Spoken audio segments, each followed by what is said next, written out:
To put it simply, there are not very many movies like Manila in the Claws of Light. Sure, it's got a bit of a neo-realist legacy and it's leaning on some third cinema. It even has hints of some giallo style, but as a whole, this movie is a rare experience. And if you like international cinema, this movie is required viewing. But even that doesn't do it justice. This isn't just an unusual movie, a quirky movie. It's not just a good international film. It's a great film overall. Manila in the Claws of Light is maybe the most influential, most famous Filipino film, at least according to older people, I guess. This movie is somewhat well known. It has a lovely 4K remaster, looks incredible. It's part of the Criterion collection. That said, it's only got around 2,300 votes on IMDb and only 17 user reviews. We can do better than that, surely. The movie is from 1975. It's directed by Filipino director Lino Baraka.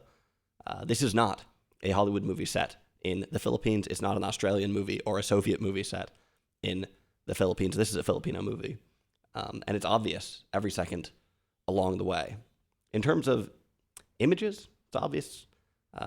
In the visuals, in terms of the style, but also in terms of ideology, I think. It's a little bit more subtle, but I'll come back to it. A couple of months ago, I reviewed Soy Cuba on the channel, which is another really great movie. That's a Soviet film about the Cuban Revolution, filmed in Cuba, set in Cuba, Cuban actors, but a Soviet movie. It's got really stark style, with parts looking like Fritz Lang directed them, and it's got really stark ideology. A lot of people call that movie propaganda. For me, it was a bit hard to tell in that movie where Cuba ended and where the Soviet Union began. Like I said, it's a great movie, but you heard rumors that Cubans never really embraced of it, never thought of it as their own. And I wondered what it would look like if that movie had been made entirely by Cubans. And I really couldn't answer that question. It seemed vague, hard to know, until I saw Manila in the Claws of Light, which obviously is not set in Cuba and wasn't made by Cubans, but it gives me this answer about ownership, I guess, or something like that. It feels right, feels like the real thing.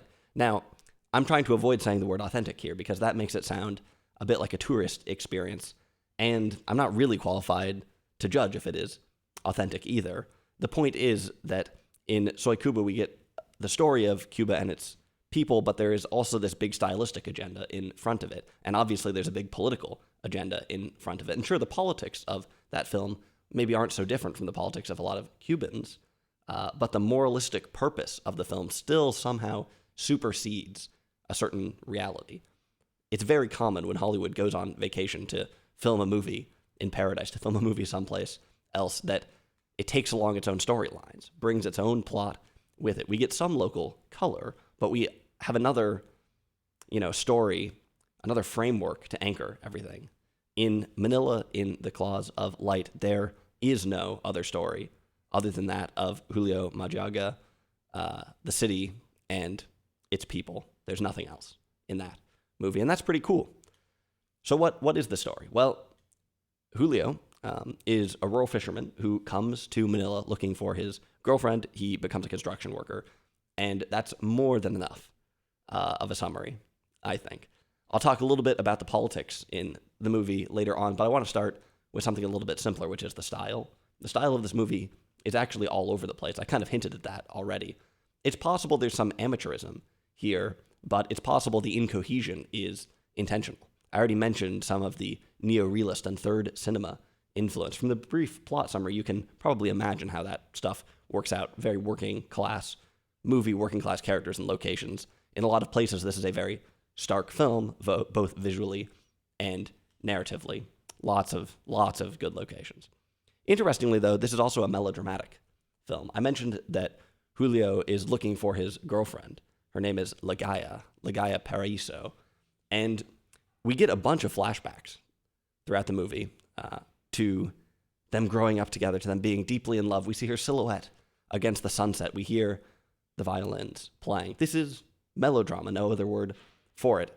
And while I do think the biggest weakness of the film is its over-reliance on Ligaya as this emotional anchor, which just feels a bit one-dimensional, the melodrama itself actually works pretty well, even though it's sort of out of place alongside all the stark imagery. The score of the film really clues you into the different styles and how they come together. A lot of the movie doesn't have any music. This is, more the documentary thing. It has diegetic sound sung by the construction workers, maybe, or played by street musicians. Verite documentary feel. It also has some melodramatic music, which is actually pretty good. The score in this movie is cool. It also has some synthesizer music here and there. There's a couple moments of violence in the film where the synths come in. That would have been very cutting edge in 1975, and where the editing gets really aggressive. These are a lot of quick cuts. This is what I was referring to a little bit as sort of giallo style. That's kind of a weird comparison to make, I guess, but it's a weird stylistic shift in the film. The chronological structure of this movie is also a bit weird. You first start to notice this when we keep coming back to one particular location. It's not exactly clear why. We get a bit of deja vu, I guess, seeing certain moments again, hearing stories being told multiple times. When we get these flashbacks to Julio's life before Manila mentioned, the temporal relations are clear. This is the before time, his childhood and such. There are other jumps in the movie that are a bit harder to follow. Sometimes there's nice signposts to tell us sort of when we are. Like, we see the progress of the building on the construction site, or we see payday on the construction site, and this is a clear marker for the passage of time. There are other times when it's not really clear if this scene is happening before or after the previous scene. It's nothing crazy, but you sometimes get the feeling that what you're watching isn't the present, or that the entire movie is being sort of told to you as a story. It's unfolding like somebody would recount a tale somewhat loosely. At first, this might seem like sloppy editing or something, but I think there's a case to be made for the style mirroring the disjointed and somewhat incoherent modernism that Julio faces in Manila. And perhaps it does give you the experience of him sitting down and attempting to parse the things that have happened to him. There is a certain rawness to the style, definitely, but I think it's an asset. I want to talk a little bit about the modernism that I just mentioned, the westernization that sneaks into the movie. Those things aren't necessarily one and the same. Julio's construction site is introduced with a great shot of of cement flowing down a chute. Cement seems to play a pretty big role in the transformation of Manila. The building that they're working on looks brutalist. It's 1975, so I guess that's not too surprising. Inequality is one of the most overt themes in the film, and the construction of a high-rise is the perfect example. This built-up inequality in the city is constantly juxtaposed with the country's natural beauty. This is what Ligaya stands for and what we are constantly shown via flashback. This might remind you, actually, of the voice of Cuba in Soy Cuba. A woman in that movie, there's a woman narrator who sort of embodies the spirit of the country. And like I said, this is a little one-dimensional, but it's interesting to see. There's a hint, I guess, that these economic changes, that this modernism also has something to do with national identity, that it's also somehow opposed or in tension with some kind of natural tradition or something like that. There's a big shift going on, and Julio, in transiting these worlds, is put under pretty clear tensions. This inequality, I guess, this built environment that is unequal, is somehow linked to all this and somehow linked to westernization, I guess.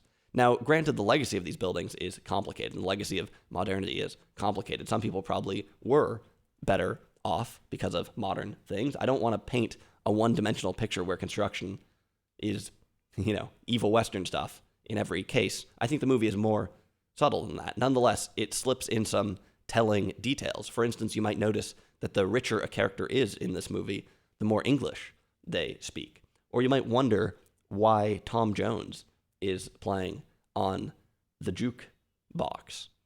The movie doesn't shove this stuff in your face, but it's kind of just there, telling details in the background. When Julio goes on a walk through what seems to be the parliamentary district, after spending most of his time in a slum, you can't help but think about the complex and somewhat dark reality of international economies. Another big piece of this movie is labor. Kind of a general idea, I guess, labor. But, we see a lot of people working. And labor is kind of the touchstone of the city. It's kind of the dynamo that keeps everything moving. There are a few parts that actually remind me a lot of On the Waterfront. A few specific shots, even, with workers leaving a building site. Not that that's a very uncommon shot to find in a movie, and there's some even more famous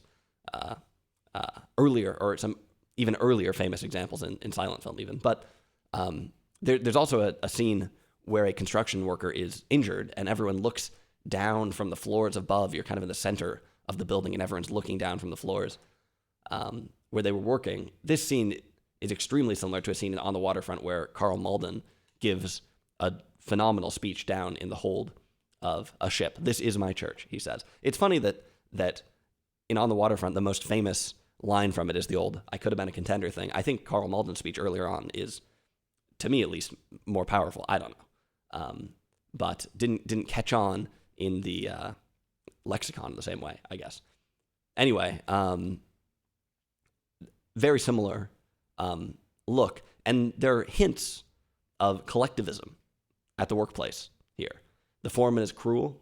The workers have some kind of solidarity. One thing that is a bit different maybe, and one thing I really like about this movie actually, is that the workers are kind to each other, generous. The trope is that a new guy shows up on the building site and is going to be bullied and hazed. And, it's going to be tough living down on the docks. All the old hands are going to be grizzled and such. Here, people are nice to Julio. At one point, I almost thought that they were going to form a union and overthrow the foreman and live happily ever after. This isn't what happens. Still, there is a bit of collectivism in the water, I guess. Towards the end of the movie, we get a brief glance at an anti-capitalist march. Julio's friend tells Julio not to get mixed up with the protesters, not to associate with those guys, and Julio doesn't. So on the surface, again, the movie might not seem to invest in anti-capitalism, yet this short scene, taken in context with the rest of the movie, kind of tells you everything you need to know about the political climate. Compare this to Soy Cuba, which makes a huge investment in political messaging, ties that directly into the drama of the film. I think the little moments in this movie might actually turn out to be more powerful and more interesting than all the sort of contraventions of Soy Cuba. Although, like I said, it's a lovely movie that I would recommend watching. It's interesting, though. In some ways, this is not a very political movie, but in other ways, it is sort of beneath the surface. Like I said, this movie it's a lot of different things. So one minor spoiler here. At one point, Julio leaves the construction site and he leaves the business of construction entirely and finds employment as it almost seems like he's going to become a gangster. You almost think for a minute that he's going to descend into a life of crime, would be a bit of a trope. Instead, he actually becomes a gay male prostitute. This is where we leave neorealism in the dust. Not too many old Italian movies with this plot line. I was honestly a bit astounded that the movie took the turn that it did. This section is visceral. Really, though, it's another story about labor, a kind of labor that's different from the toil of a job site, but challenging nonetheless. Julio is basically coerced into being a prostitute, which you might find hard to watch. He's also basically coerced into being a construction worker, but I guess that feels a little bit different, maybe. It's hard to tell what Julio is thinking when he lays there and a wealthy man who speaks English to his dog makes love to him. It's not something this villager, this fisherman, seems very prepared to think about or to understand.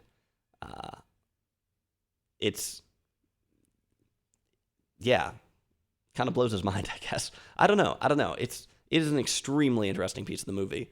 There's a sort of tricky dynamic here in some ways because we've got this plotline about homosexuality, which might elicit some progressive sympathies on the surface to see this sort of uncommon story of generally an overlooked portion of society, especially in that time.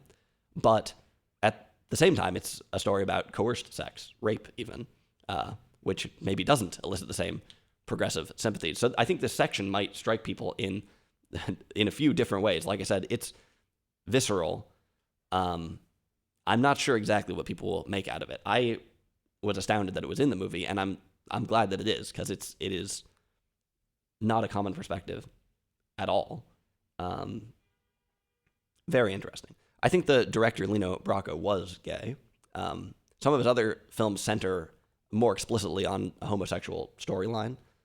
I haven't seen any of his other movies. I'd be curious to check them out. I think some of them are a little more like pop mainstream stuff, and some of them are a little more serious and independent, like this film. And maybe there's some that are even more experimental.